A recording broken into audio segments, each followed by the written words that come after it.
The alarm screamed through Research Station Helios on Kepler 87b, its piercing tone cutting through corridors of glass and steel as emergency lights snapped to life. Dr. Zelran dropped his data slate and rushed toward the observation window, all three of his eyes widening in synchronized horror. Inside Laboratory 7, the impossible had just happened. A containment vial lay shattered on the floor, purple vapor curling upward like a living thing. The label flashed on every monitor at once: neurotoxin class Omega, Virex Bloom extract. Universally lethal. Instant paralysis. Total neural shutdown in under 30 seconds. And standing directly over it was a human. Emergency alert, Zelran barked into his communicator, voice shaking despite decades of composure. Human exposure confirmed. Lab 7. Prepare antidote and final documentation. Across the station, Senior Medic Taylor felt her secondary heart stutter. Virex Bloom had killed a Garathian warlord mid-sentence.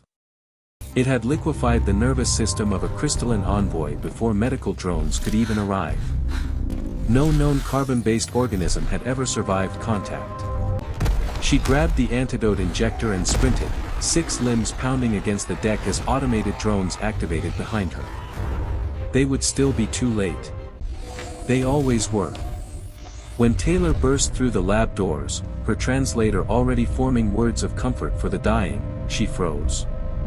The human researcher, Dr. Ethan Cole, stood calmly at the sink, water running over his bare hands. The broken vial had already been swept into the disposal chute, the toxin burning away in controlled plasma.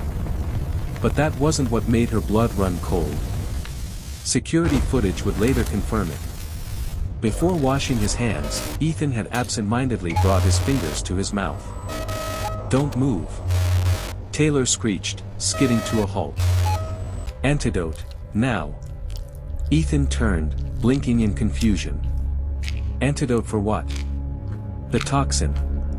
She rushed forward, injector ready. "You have seconds before neural collapse." He gently pushed her hand aside. "Oh. That stuff?" He shrugged. "Yeah, got some on my fingers. Tastes awful, by the way. Like burned plastic mixed with sour metal." Silence swallowed the lab. Zelran stumbled in behind her, staring. "You tasted it?" "Not on purpose," Ethan said, drying his hands. "Reflex, I guess. Is this going to be a lot of paperwork? I'm kind of on a deadline." And in that moment, the galaxy's understanding of humanity cracked. The medical scanner hovered over Ethan Cole's body, emitting a steady hum as streams of data flooded the lab displays. Senior Medic Taylor stared at the readings in disbelief. No neural decay. No synaptic interference. No cellular death. The toxin that should have ended his life before the alarm finished sounding had done absolutely nothing. Around them, the lab filled with stunned silence, broken only by the quiet beeping of instruments that insisted reality had not malfunctioned. Zelran leaned closer to the display, his eyes darting across the data. "This is impossible," he whispered. "Virex Bloom binds to neural receptors common to every carbon-based species we have ever catalogued." Ethan glanced over his shoulder. "Well, maybe it doesn't like me," he said casually, already returning to his workstation. Taylor scanned him again, widening the parameters, recalibrating the device twice. The results did not change. His nervous system was intact. His vitals were stable. The only anomaly was a slightly elevated heart rate, likely caused by their reaction, not the toxin. "You should be dead," she said quietly, struggling to keep her voice steady. Ethan frowned. "That's not ideal feedback," he replied. "Can we circle back to that later?" Word spread quickly. Researchers gathered outside the lab, peering through reinforced glass at the human who had apparently ignored a universal death sentence. Dr. Mira Solis, the station's chief biochemist, arrived moments later, pulling up comparative charts. "Humans evolved on what we classify as a death world," she explained to the growing audience. "Their biology is aggressive by necessity. Their organs, especially the liver, are designed to neutralize poisons, heavy metals, and alkaloids at levels that would kill most species instantly. But this is not a simple poison, Taylor protested. It is a targeted neurotoxin. Mira nodded. So are many things on Earth, she said. Some humans even consume them recreationally.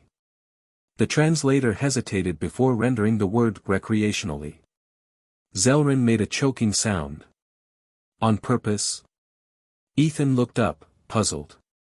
Wait, he said. That stuff was supposed to be dangerous.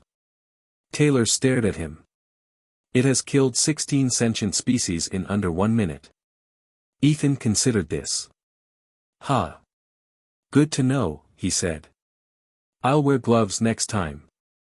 Within hours, the incident report reached the Galactic Safety Council. Hazard classifications were revised. Protocols were rewritten. Warning symbols were redesigned. A new notation was added beside the human designation, unpredictable resilience. As Zelrin finalized his report, he added a personal note. Humans do not survive because they are invincible. They survive because their bodies expect the universe to try to kill them, and are prepared accordingly. That expectation, then strength, may explain why humanity unsettles the galaxy. By the next rotation cycle, Research Station Helios no longer felt like a place of study. It felt like an investigation scene. Analysts replayed footage of Ethan Cole licking his fingers in slow motion, isolating frames, running simulations, and checking for sensor errors that did not exist. The conclusion remained unchanged. A substance categorized as a guaranteed extinction-level toxin had failed to do anything more than offend a human's taste buds. For the wider galaxy, that revelation carried consequences far beyond one laboratory. Emergency sessions convened across multiple systems. The Galactic Safety Council issued immediate amendments to interspecies regulations. Chemical handling procedures were rewritten from the ground up. Entire pages were added to manuals that had not been revised in centuries, all focused on a single variable, human tolerance. Stations that hosted even one human researcher were ordered to downgrade several toxins previously considered safe for controlled study. What had once been lethal was now merely, potentially irritating, in the presence of humanity. On Helios, Taylor found herself watching Ethan with an unease she could not suppress. He worked as if nothing had happened, hands moving steadily as he resumed protein sequencing. "You're not even concerned?" she asked finally. Ethan shrugged. "I guess I am," he said. "In an abstract way. But if I panicked every time something tried to kill me, I'd never get anything done." Zelrin joined them, holding a data tablet filled with incoming requests. "Every major research institute wants samples of your blood," he said. "They want scans, tissue cultures, metabolic readings." Ethan winced. "Let me guess," he said. "Voluntary?" "Technically," Zelrin replied. "Though refusal will raise questions." Ethan sighed. Figures. As reports circulated, speculation exploded. If humans could withstand Virex bloom, what else had been misclassified? What environmental hazards meant nothing to them? What weapons designed for universal deterrence would fail entirely? Military analysts quietly updated threat projections. Diplomatic offices revised risk assessments. Humanity's reputation shifted, not through conquest or war, but through biochemistry. The most troubling realization came from a xenobiologist on the council, who summarized it in a single sentence. "If humans evolved expecting poison," she said, "what else did they evolve expecting?" The question lingered. Earth's history was reviewed with new eyes. Toxic flora. Venomous fauna. Hostile climates. A planet where survival favored redundancy, resilience, and rapid recovery. Humans were not immune to death. They were simply accustomed to surviving near it. That mindset unsettled the galaxy. A species that treated lethal danger as an inconvenience did not fit established models. It could not be reliably predicted. It could not be easily intimidated.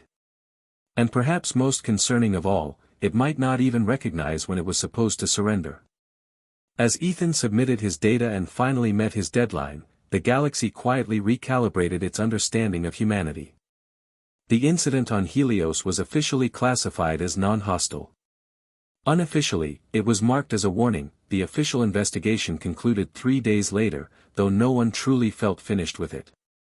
The final report described the event as a biochemical anomaly involving human metabolic resilience, a phrase chosen carefully to avoid words like impossible or alarming. Copies were distributed to research institutions, medical councils, and quietly, to strategic planning divisions. On paper, it was a solved incident. In practice, it became a reference point, cited whenever humans were involved and assumptions needed revision. Research Station Helios returned to normal operations, but the atmosphere had changed. Warning labels were updated. Restricted areas expanded. New training modules were added for staff assigned to human coworkers. Taylor noticed the difference immediately. Aliens who once brushed past Ethan without a thought now gave him space. Conversations lowered when he entered a room. Not out of fear exactly, but caution.